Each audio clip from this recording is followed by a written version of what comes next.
Welcome to the Muslim Street on WTAN 1340. This is Layla Abdelaziz with my co-host Malik Aziz. Again, you're listening to the Muslim Street, the latest and greatest on the Muslim world here in America and abroad.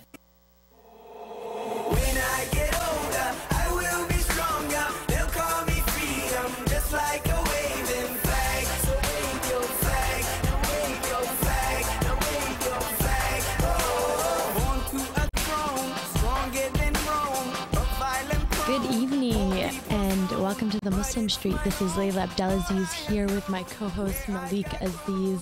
It is Sunday, December 11th, 2011. Again, if you would like to call in today during the show, the local number is 727-441-3000. Toll free, the number is 1-866-826-1340. If you're listening from your radio and it'll be more convenient for you to listen online, the website is www.tantalk1340.com. Again, thank you for listening to the Muslim Street. That was Kanan that we just heard right there briefly. He is a Somali-Canadian poet, rapper, and singer and songwriter. An active social activist, heavily involved with many African-American medical and social awareness campaigns throughout the States and North America, as well as around the world. Kanan, I think, is a really interesting artist that, you know, made it really, really big during, I think it was last year's World Cup. The Soccer World Cup. His family moved to Canada. His family was in Mogadishu in Somalia during the 1991 Somali Civil War, and then they briefly relocated to New York City, and he was raised in Canada post that. So that was Kanan that we were listening to. How are you, Malik? Everything is good. How you doing, Layla? Alhamdulillah, doing very, very Hot well. issues this week. A lot of things on the burner to talk about tonight. Yeah, definitely. There's a lot going on. Before we get to the show and our guest speakers, we have two really great guest speakers today for the show. I wanted to talk about Mumia Abu Jamal and what happened there this past week. This case. Again, we are talking about Mumia Abu Jamal. He was, in 1981, he was convicted of murdering a Philadelphia police officer by the name of Daniel Faulkner, and he was sentenced to death. So 1981, again, this is 2011, and I think it was on Tuesday. Yeah. It was on Tuesday, sometime this past week, the Philadelphia prosecutor's office decided not to go through with his death penalty. So he was taken off death row. He will, he's not a free man. He was just taken off death row. But this is a really controversial. It's really one of the most debated cases around today, as far as I know from my research, from what I've been hearing, from what I've always heard. And to me personally, I have like a really deep connection with the Mumia Abu Jamal case. I was when my family moved to America, we moved to Baltimore, and so I was raised in Baltimore City, and I would always hear people talking about Mumia Abu Jamal, and I was like, 10, 11 years old, and I was like, who is this Mumia Abu Jamal?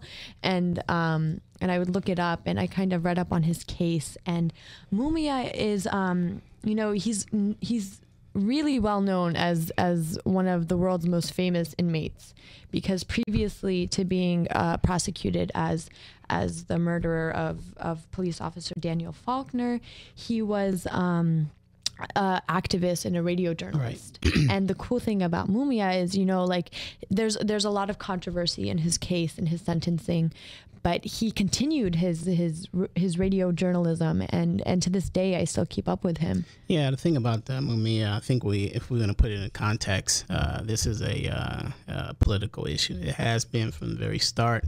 Mumia, the activist, the revolutionary, the former Black Panther, a very instrumental part of the Muslim Street. He is taking his craft of journalism and created activism out of that.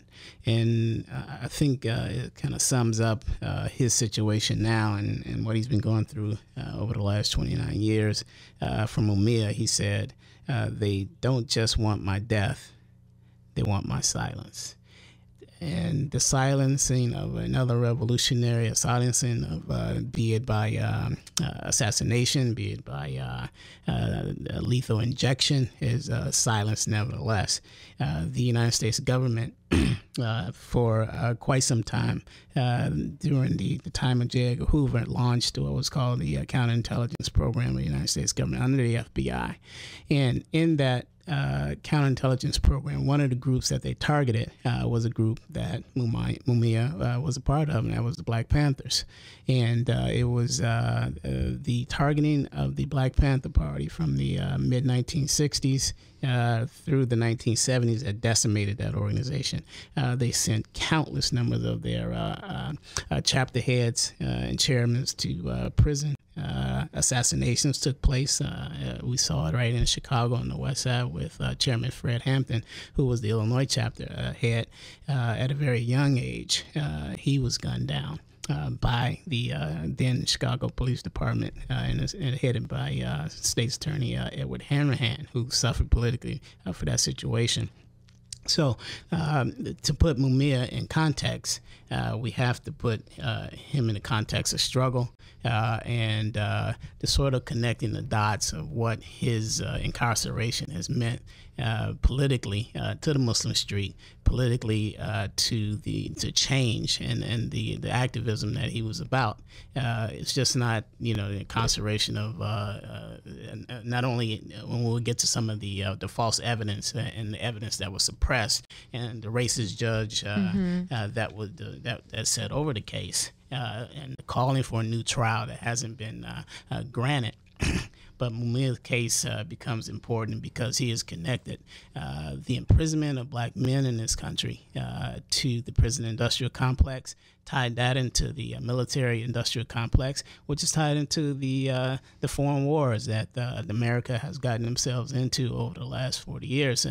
And this trail of blood and how it is connected in these different complexes. And Mumia has exposed this. He has become a part of that, a victim of it, if you will. And so this whole issue is politicized. And one of the things that, though he was moved from death row, quote unquote, to a life sentence, I'm afraid that this might be politicized even further. Philadelphia DA Seth Williams said that he will appeal all the way up to the United States Supreme Court, and this being in a political football that's going to come up in this election next year. We must continue to expose the situation. One of the things I just want to kind of go over before we move on is that the judge sitting over the case was not only a racist.